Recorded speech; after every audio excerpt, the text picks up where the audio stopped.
Welcome friends, প্রত্যেককে স্বাগত আমাদের ইউটিউব চ্যানেলে। যে সমস্ত ভিউয়ার্সরা প্রথমবার চ্যানেলটি দেখছেন তারা অবশ্যই চ্যানেলটিকে সাবস্ক্রাইব করে দেবেন এবং চ্যানেলের পাশে থাকা বেল আইকনটি প্রেস করবেন, যাতে এই ধরনের খবরাখবর সবচেয়ে আগে সবচেয়ে দ্রুত আপনাদের কাছে পৌঁছে যায়। তো আপনাদের মনে থাকবে যে 2014 সালের যে টেট হয়েছিল এবং সেই টেটে as per CBI report intentionally 6টা প্রশ্নভুল রাখা হয়েছিল, যাতে কোর্টকে গোমরা করে, কোর্টকে ভুল বুঝিয়ে সেখান থেকে অর্ডার করিয়ে যাতে চাকরিগুলো দেওয়া যায়।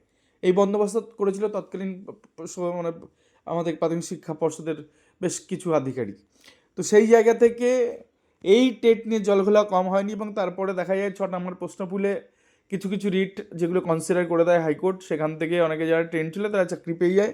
আবার একটা মেজর অংশ তারা অ্যাপ্লিকেশন জমা দেয়, তারা মামলার সাথে যুক্ত হয় ম্যাট 1594 হিসাবে, তারা ডিভিশন বেঞ্চে সেখানে প্রত্যেকে অর্ডার পায়, তারপরে সুপ্রিম কোর্টে পর্ষদ চলে যায়, সেখান থেকে আবার অর্ডার পায় এবং 4 মাস পরে 120 দিন পরে গিয়ে তাদেরকে বলা হয় যে তারা যদি টেট পাস সত্যিই 6 নম্বর মানে প্রত্যেকে 6 নম্বর করে দেওয়ার কথা বলা হয়, ফেল পাস উভয় যারা পার্টিসিপেশন করেছিল, তো যে অনেকেই পাস করেই যাবেন, অনেকে যারা পাস করে গেছেন তারা 6 নম্বর পেয়ে আরও এগিয়ে যাবেন, এরকম একটা ব্যাপারে দাঁড়িয়ে আছে জায়গাটা। এবং তার মধ্যেই সরকার পরিবর্তন হয়েছে।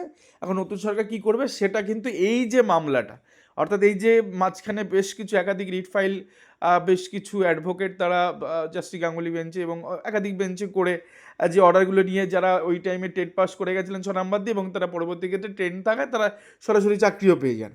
তো সেই জায়গা থেকে এই যে 2014 টেটের প্রশ্নভুলে যারা চাকরি পেয়েছিল, প্রায় 1-2 বছর 3 বছরের গায়ে চাকরি তারা করে ফেলছিল, হঠাৎ করে প্রাথমিক শিক্ষা পর্ষদের কি মনে হয় যে না, এই রাস্তা খোলা যাবে না, এই রাস্তা দিয়ে আরও অনেকে ঢুকে যেতে পারে, তো এদের চাকরিগুলোকে তারা বলে যে এই চাকরিগুলো আর সঠিক পদ্ধতিতে মেনটেন করে আমরা দিইনি, আমাদের মনে হচ্ছে যে এই চাকরিগুলো এখন খেয়ে নেওয়া উচিত, এই চাকরিগুলো বৈধ নয় তাদের হিসেবে। তো তারা সেরকম একটা যুক্তি কাজ করে যে 6 নম্বর পেয়ে টেট পাস করে যারা পরবর্তী চাকরি পায় তাদেরকে নিয়োগ দেওয়াটা প্রাথমিক শিক্ষা পর্ষদের ঠিক হয়নি। তো সেই জায়গা থেকে মামলা তারা ডিভিশন বেঞ্চে করে এবং ডিভিশন বেঞ্চে কোথাও গিয়ে মনে হয়েছে মামলাটার গ্রহণযোগ্যতা রয়েছে, ডিভিশন বেঞ্চ সেই 2 বছরের ডিলে, তারও বেশি দিনের ডিলে কন্ডন করে দিয়েছে। এবার আলটিমেটলি কী দাঁড়াচ্ছে, টেনশন হচ্ছে যে সমস্ত প্রার্থীরা চাকরি পেয়েছে।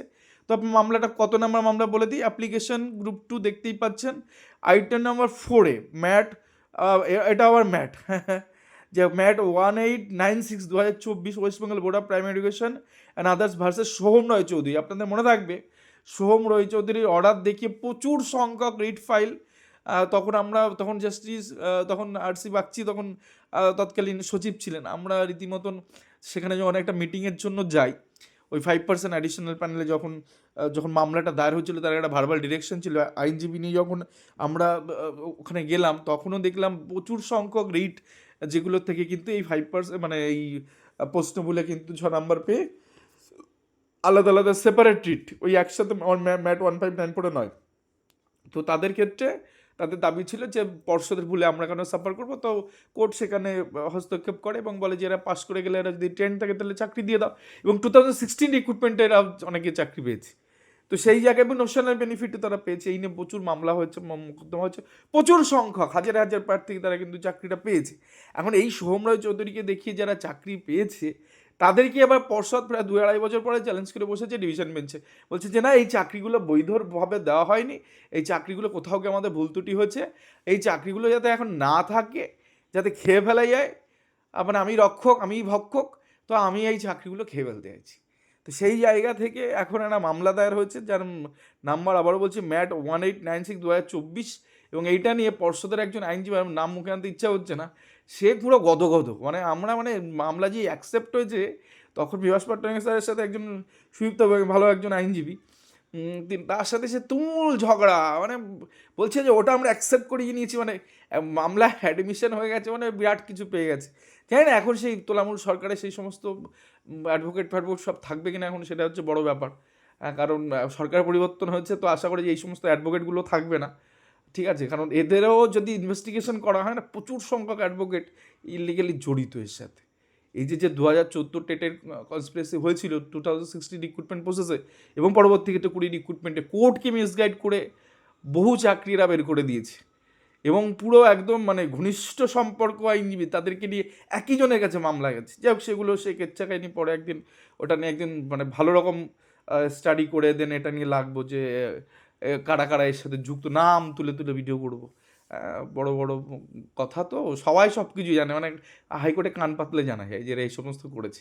কিন্তু যাই হোক, সেগুলো এখন নতুন সরকারে যারা এসছে তারা বিচার করবে। নতুন বিজেপি যারা বিজেপির যারা আইনজীবী মহলে যারা থাকবেন তারা যদি বিষয়টা নিয়ে পড়েন তো পড়বে, না যদি মনে করেন যারা তোমাদের কলিগ এদেরকে কিছু করার দরকার নেই তো থাকবে ওই অবস্থায়। বাট একটা বড় অংশ জানে, এটা সবাই জানে, এটা ধ্রুব সত্যের মতন ব্যাপার। তো সেই মামলা আগামী সোমবার উঠতে চলেছে ডিভিশন বেঞ্চে, দেখা যাক। আইটেম 4 আছে, শুনানি হবেই। এর পাশাপাশি আপনার একটা বিষয় জানিয়ে দিই, সেটা হচ্ছে 32,000 চাকরি বাতিল মামলা। আপনার প্রত্যেকে জানেন যে 2016 সালে রাতের অন্ধকারে এসএমএস পার্টি কীভাবে নিয়োগ হয়েছে, কোনো রোস্টার মানা হয়নি, 12,000 ইলিগাল ক্যান্ডিডেট ঢুকে বসে আছে। তার কারণ প্যানেল যদি সামনে প্রকাশ হতো সে কারা ইলিগাল সেটা বোঝানোটা খুব সোজা হতো। তো প্যানেল দেয়নি, ভুলভাল মিথ্যা কথা বলেছে ডিভিশন বেঞ্চে মিথ্যা কথা বলে সেখান থেকে একটা ডিরেকশন পেয়েছে, সিম্প্যাথিক্যাল গ্রাউন্ডে একটা ডিরেকশন পেয়েছে। এবং ওই যে বলছে প্রমাণ নেই, গাদা উঠছে প্রমাণটা চোরে, 10% প্রমাণ থাকলে সুপ্রিম কোর্টে যদি ঠিকঠাক করে কেউ প্রেস করতে পারে কোনো আইনজীবী, ও প্যানেল টেকা খুব দায়। কারণ রিজার্ভেশন রোস্টে মানে প্যানেল প্রিপারেশনই হয়নি। মনে কথা যে খাবার তৈরি হয়নি, খাওয়া তো পরে কথা, ছেড়ে দিন। খাবার তৈরি হয় না, যে যাকে দিয়ে রান্না করার কথা সে রান্না করার লোকটা পরিবর্তন হয়ে গেছে। রান্না করার যে মানে একজন পুরুষ রাঁধুনিকে দিয়ে রান্না করার কথা, হ্যাঁ, তো সেই জায়গাটা মহিলাকেও রান্না করছে, এরকম একটা ব্যাপার। তো মানুষ পাল্টে গেছে, এটা সুপ্রিম কোর্ট ধরতে পারলে তো থাকার কথা না। তো সেইখানে দুটি এসএলপি গ্রহণ করে নিয়েছে, ডিভিশন বেঞ্চের রায় ত্রুটি আছে বলেই সুপ্রিম কোর্ট গ্রহণ করেছে সেই মামলায়। তো সেই মামলা দুটি এসএলপি অলরেডি গ্রহণ করা হয়েছে। তারপরে ফার্দার যদি টিআরএসের সাথে কেউ যুক্ত হতে চান, আগামীকাল সেই কাঙ্ক্ষিত দিন রাখা হয়েছে, যেখানে সেকেন্ড টাইম মানে প্রথমে একটা নিট যারা টিআরএসি মেম্বার ছিল তাদেরকে নিয়ে একটা এসএলপি করা হয়েছে। আগামীকাল হয়তো অথবা এসএলপি কিছুর একটা হবে। তো সেটা করে কিন্তু আরও কিছু ক্যান্ডিডেট যারা বাইরে থেকে গেছিলেন, যারা ভুক্তভোগী, যারা মনে হচ্ছে যে না এখানে কিছু হতে পারে, তেমন অ্যাকসেপ্ট হয়েছে, মানে এখানে বলাই যায় যে ভালো কিছু অবশ্যই আসছে। কী হবে সেটা তো সুপ্রিম কোর্টে ডিসাইড করবে, সুপ্রিম কোর্টের ম্যাটার। তবে ভালো কিছু বঞ্চিতদের জন্য হবে এটুকু আমি জানি, কারণ মামলা অ্যাকসেপ্ট করেছে মানে নিশ্চয়ই খারিজ আর হওয়ার জায়গাটা সেই ভয়টা আর নেই। তো অ্যাকসেপ্ট হচ্ছে মানে হয় রিকাস্ট হবে টোটাল প্যানেলটা, নাহলে নতুন করে ইন্টারভিউ হতে পারে, নাহলে পিটিশনাতে কিছু একটা হতে পারে, কিছু একটা হবে। তো সেই জায়গা থেকে যারা যোগাযোগ করবেন, যাদের মনে হচ্ছে যে এখান থেকে কিছু হলেও হতে পারে, তারা অবশ্যই নাম্বারগুলো দেওয়া আছে। আগামীকাল বেলা 11টার সময় 7 তারিখ দেখতেই পাচ্ছে, রোববার, মিলেনিয়াম পার্ক বিবাদীবাগের কাছে, হাইকোর্টের খুব কাছাকাছি, বাবুঘাটের খুব কাছাকাছি, বা সব থেকে সুবিধা বিবাদীবাগে গেলে সেখানে গিয়েই যোগাযোগ করতে পারবেন। টিআরএসির সদস্যরা, একাধিক সদস্য থাকবেন সেখানে, তাদের সাথে যোগাযোগ করুন, কথাবার্তা বলুন, মামলা যুক্ত হওয়ার জন্য যাবতীয় ডকুমেন্টগুলো দিন। অবশ্যই একটু জল নিয়ে আসবেন, গরমকাল বুঝতেই পারছেন, জলের কিন্তু দরকার এখন শরীরে। যাই হোক, লড়তে গেলে অবশ্যই যুক্ত হয়ে যান। আর যারা যারা বন্ধুবান্ধব থাকে অবশ্যই সঙ্গে করে নিয়ে আসুন, সাচ ডকুমেন্টগুলো রাখবে, সঙ্গে রাখুন। তো এই ছিল আজকে গুরুত্বপূর্ণ ভিডিও। দেখা হচ্ছে পরবর্তী ভিডিওতে, যেখানে গিয়ে এই বিষয়ে কী আপডেট আসে ক্যালকাটা হাইকোর্টের ডিভিশন বেঞ্চে সেটা জানাবো। বিজেপি সরকার কোন স্ট্যান্ড নিচ্ছে এই 14 টেটকে নিয়ে সেটাও আপনাদের জানাবো। তো এই ছিল আজকে গুরুত্বপূর্ণ ভিডিও। ভালো থাকবেন।